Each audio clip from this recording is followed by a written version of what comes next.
Hello everyone, welcome to Vandana academy. तो आज मैं आपके लिए ईवीएस के महत्वपूर्ण टॉपिक लेके आई हूँ और सीडीपी के महत्वपूर्ण टॉपिक पर वीडियो आपको मिल चुकी है और आप उसे अवश्य देखें।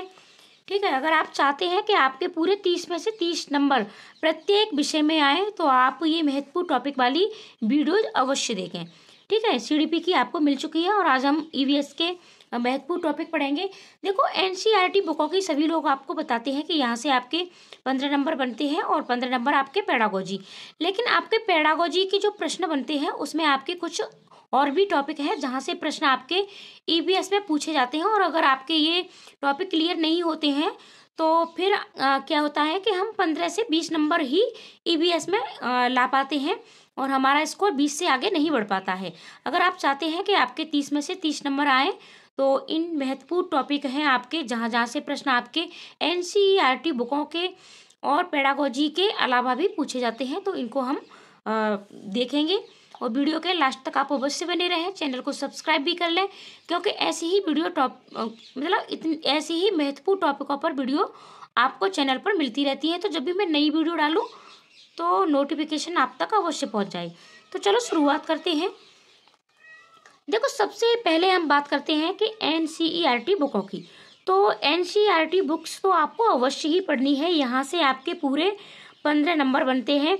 15 ही नहीं, कभी कभी आपके ये 15 से ऊपर भी निकल जाते हैं।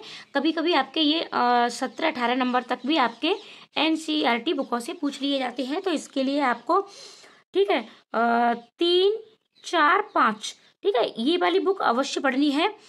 और अब आप कहोगे कि बुक पढ़ने के लिए टाइम नहीं है। अभी भी आपके पास मान के चलिए 10 दिन का टाइम है और 10 दिन बहुत होते हैं, पर्याप्त हैं आपके लिए। आप चाहे तो मात्र एक दिन में इन तीनों बुकों को पढ़ सकते हो और आप 2 दिन पढ़िए। एक पहले दिन आप पढ़ लीजिएगा और दूसरे दिन आप रिवीजन कर लीजिएगा। ठीक है, तो 15 नंबर आपके यहाँ से पक्के हो जाएंगे। ठीक है, 15 नंबर आपके पूरे पक्के हो जाएंगे और आपने पहले से इसकी नोट्स बना लिए हैं, पहले से आपने एनसीईआरटी बुक्स पढ़ ली है। तो फिर आपको सिर्फ और सिर्फ इसका रिवीजन करना है। वन लाइनर से रिवीजन कर सकते हो, आपने जो भी नोट्स बनाए हैं वहाँ से रिवीजन कर सकते हो। तो सिर्फ और सिर्फ आपको इसका रिवीजन करना है। आप चाहें तो चैनल पर वन लाइनर की वीडियो पड़ी हुई है, आप उन्हें देख लें। और वरना आप टेलीग्राम चैनल को ज्वाइन कर लें, वहाँ से आपको सारी पीडीएफ मिल जाएंगी। और पीडीएफ से, ठीक है, पीडीएफ्स को आप एक ही बार में 2-3 बार पढ़ सकते हो। ठीक है, जैसे आपने सुबह एक बार रिवीजन कर लिया, आप दोपहर में कर सकते हो, आप रात को फिर से कर सकते हो। इस तरीके से पीडीएफ से आपका टाइम भी बचता है। देखो, वीडियो देखने में आपका टाइम ज़्यादा लगता है लेकिन बुक पढ़ने में और पीडीएफ से आपका टाइम इतना नहीं लगेगा। तो वन लाइनर की वीडियो पीडीएफ आपको टेलीग्राम पर मिल जाएगी। तो यानी एनसीईआरटी बुकों के आपके 15 नंबर। ठीक है, आप 17-18 मत मानिए, आप सिर्फ और सिर्फ 15 नंबर मान के चलिएगा। इसके अलावा, ठीक है, थीम और उपथीम से प्रश्न आपके पूछे जाते हैं। तो आपको अवश्य पता होना चाहिए कि आपकी थीम क्या है, उपथीम क्या है, कितनी थीम है। ठीक है, प्रश्न आपका इस तरीके से भी पूछ लिया जाता है कि आपकी उपथीमों की संख्या कितनी है और थीमों की संख्या कितनी है। तो थीम कितनी है आपकी 6 है और उपथीम आपकी 4 है। अब देखो, थीम में आपका आता है जैसे परिवार और मित्र है, आपका भोजन है, आवास है, यात्रा है, पानी है। ठीक है, चीज़ें जो हम बनाते हैं या फिर करते हैं, करके सीखते हैं, ये सारी आपकी थीमें हैं। तो ये सारी चीज़ें आपको अवश्य पता होनी चाहिए। देखो, खाद्य श्रृंखला से भी प्रश्न आपका पर्यावरण में पूछा जाता है, तो खाद्य श्रृंखला को भी आप क्लियर कर लें। इसके साथ साथ द्रव्यमान से भी प्रश्न आपका पूछा जाता है। द्रव्यमान है, घनत्व है, अदिश राशियां और सदिश राशियां क्या है, यहाँ से भी प्रश्न है। यानी कुछ आपके विज्ञान के यानी साइंस के प्रश्न भी आपके पूछे जाते हैं। कुछ प्रश्न आपके मैथ्स के भी इसमें आ जाते हैं, जैसे कि आपका चाल और दूरी से प्रश्न बनता है, ट्रेन वाला प्रश्न पूछ लिया जाता है आपका। और ये सारे प्रश्न आप प्रीवियस ईयर्स के प्रश्न पत्रों में देख सकते हो।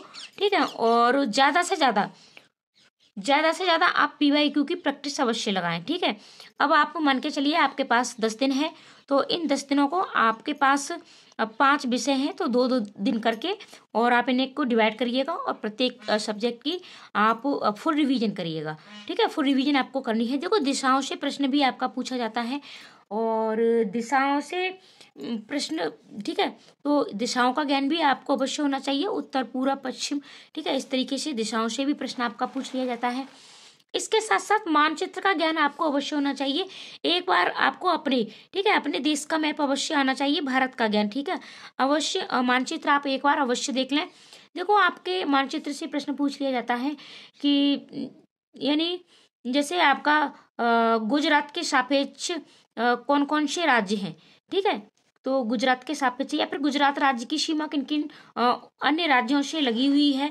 तो इस तरीके से प्रश्न आपके बनते हैं। तो मानचित्र का ज्ञान भी आपको अवश्य होना चाहिए। अभी देखो ये सारी चीज है, दिशा है, चाल है, दूरी है, ऊष्मा, ऊर्जा, यहाँ से प्रश्न आपके 2023 और 2024 में भी पूछे गए हैं। और इसके साथ साथ कारण अभिकथन वाले प्रश्न भी बनते हैं। तो आपको क्या करना है, आपको ये 2023 वाला और 24 वाला प्रश्न पत्र एक बार अवश्य दोनों को अच्छे से देख लेना है, ठीक है, सभी विषयों की। ऊष्मा से भी प्रश्न आपका पूछा जाता है, ऊर्जा से भी प्रश्न आपके बनते हैं।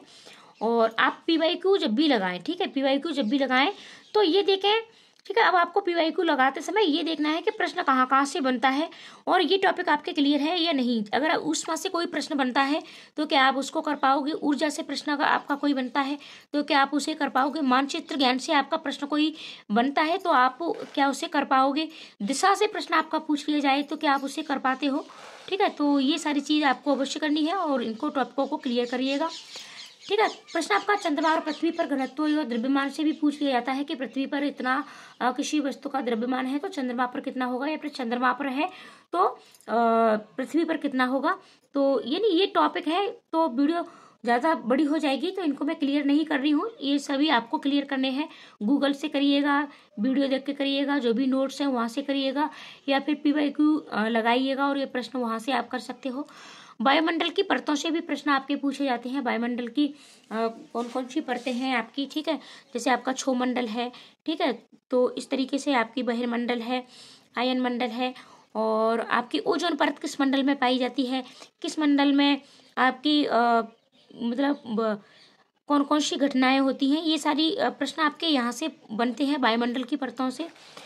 और आपका अपसारी और तार्किक एक आपका होता है विश्लेषणात्मक, ठीक है। और ये अभी करंट का आपका 2024 के जो प्रश्न पत्र था आपका जनवरी में आपका सीटेट हुआ था, उसी में ये प्रश्न था कि एक अध्यापिका बच्चों से कोई प्रश्न पूछती है और प्रश्न कौन सा है, अपसारी है या अपसारी है, तार्किक है या फिर विश्लेषणात्मक है। तो आपको पता होना चाहिए अपसारी प्रश्न कौन सा होता है, अपसारी तार्किक कौन सा होता है, विश्लेषणात्मक कौन सा होता है।